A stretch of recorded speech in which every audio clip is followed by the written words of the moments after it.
masih lagi bersalahan, dia kena 500,000 sebab dia menerima kontrak tu. Dan juga prinsipal pun bersalah.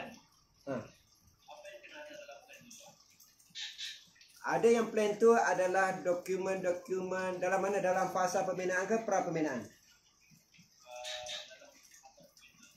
Fasa pembinaan dia lanjutan daripada plan keselamatan ataupun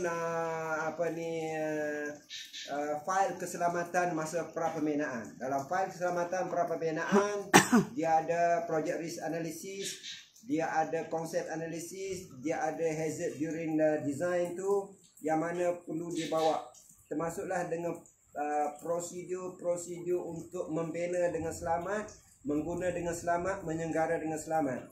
Prosedur itu dibuat masa pra pembinaan. Bila diserah kepada Maincon, itu physical work bermula. Bila physical work bermula, Maincon kena sambung file tu tau. Dulu file tak ada. CDM, file daripada start mula lantik arkitek tu, file tu arkitek kena serah ke